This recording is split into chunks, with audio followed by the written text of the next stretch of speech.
मेरी शान, मेरा अभिमान। और इसीलिए आज 6 बजे महाभारत में मैं सुजाता कुकरेती ये साफ साफ आप सबसे अनुरोध कर रही हूं कि हर घर तिरंगा की शुरुआत हो रही है।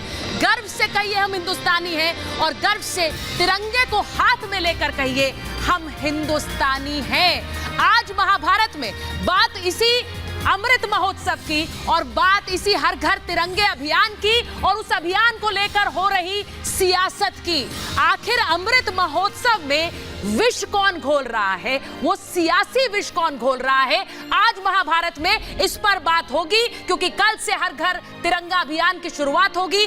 प्रधानमंत्री ने अनुरोध किया कि घर में तिरंगा लगाइए, लेकिन अमृत महोत्सव में सियासी बयान विष घोल रहे हैं। तस्वीर सबसे पहले आपको दिखा रही हूं जो कानपुर से आई, और देखिए कैसे तिरंगे में अशोक चक्र गायब था और ये मुहर्रम के जुलूस में तिरंगे का किस तरह से अपमान हुआ। देश की शान तिरंगा, एक वर्ग विशेष लोगों ने किस तरह से वहां से तिरंगे से अशोक चक्र गायब कर दिया। और अशोक चक्र गायब करने के बाद तिरंगे की एक तस्वीर ऐसी भी आई जिसमें बीच में मस्जिद का निशान नजर आया। सिर्फ यही नहीं, इसके बाद तस्वीरें आई मुजफ्फरपुर से, जहां पर तिरंगे की एक और तस्वीर, ये तस्वीर जरा मैं आपको दिखाती हूं क्योंकि कुछ तस्वीरें कानपुर से आई और कुछ तस्वीरें बिहार के मुजफ्फरपुर से आई। वो तस्वीरें जरा यहां पर दिखाइए।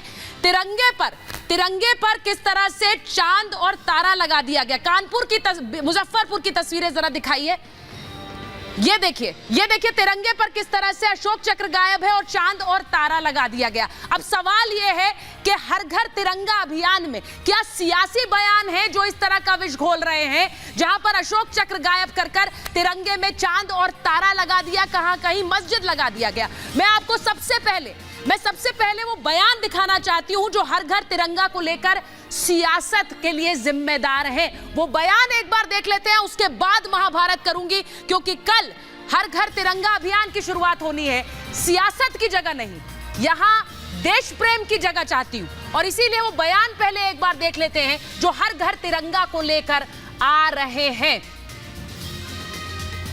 कैसे कहा गया कि जब प्रधानमंत्री ने अनुरोध किया कि आप अपने घर में तिरंगा लगाइए, तो राष्ट्रीय ध्वज को लेकर जो नियम है उन्हें भी बदल दिया गया, लेकिन लोगों के घर तिरंगा लगे उस पर सियासत कैसे हो रही है। राहुल गांधी ने कह दिया तिरंगा मुहिम चलाने वाले उस देशद्रोही संगठन से है जिन्होंने 52 साल तक तिरंगा नहीं फहराया। ये राहुल गांधी का बयान है। जरा जल्दी चलाइए विकास, क्योंकि कल लोगों के घर तिरंगे लगे होंगे। बहुत से घरों पर आप अभी से तिरंगा देख रहे होंगे, लेकिन तिरंगा खरीदने के लिए मजबूर कर रहे हैं, कह रहे हैं राहुल गांधी। वहीं दूसरा बयान दिखाइए किस तरह से स्वामी प्रसाद मौर्य कह रहे हैं तिरंगे के बहाने बीजेपी साजिश रच रही है और अल्पसंख्यकों के खिलाफ यह साजिश संभव है। यही नहीं रुके, उन्होंने कहा शरारती तत्व तिरंगे को पैर से कुचलेंगे, यह भी कह दिया। और बीजेपी दोष मुसलमानों पर मढ़ेगी, यह स्वामी प्रसाद मौर्य ने कहा। वहीं अखिलेश यादव इससे पहले कह चुके हैं कि तिरंगा यात्रा के बहाने बीजेपी दंगा करा सकती है। यह बयान भी आपने सुना और उस पर भी काफी किस तरह से आरोप प्रत्यारोप लगे। तिरंगे पर कितना जीएसटी देना पड़ेगा, यह सवाल भी पूछ रहे हैं।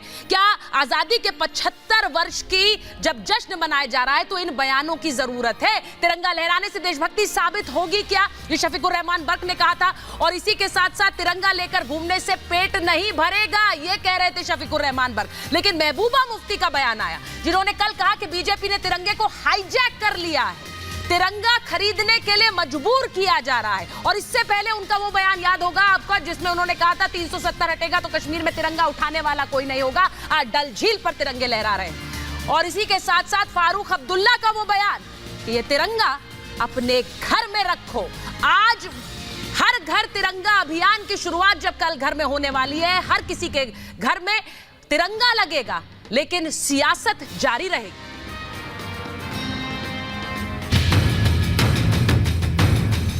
ये भारतीय जनता पार्टी तिरंगा के साथ दंगा भी फैला सकती है। संजय भाई पहले से अपने घरों पर तिरंगा लगा लेंगे, बात कोई करेगा और वो बढ़ा जाएगा आपके से। इनकी एक इंटरनल साजिश है। तिरंगे झंडे को लेकर भी किस प्रकार की राजनीति हो रही है, झंडे में भी परिवर्तन किया जा रहा है, मगर आपने इस झंडे को भी पॉलिटिक्स बना दिया। हर घर में तिरंगा, कैसे देखते इसको? तुष्टीकरण की राजनीति हो रही है, यह भी हम सब ने देखा है। तिरंगा चंद गज का कपड़ा नहीं, तिरंगे की ताकत 130 करोड़ भारतीयों को एकजुट करने की है।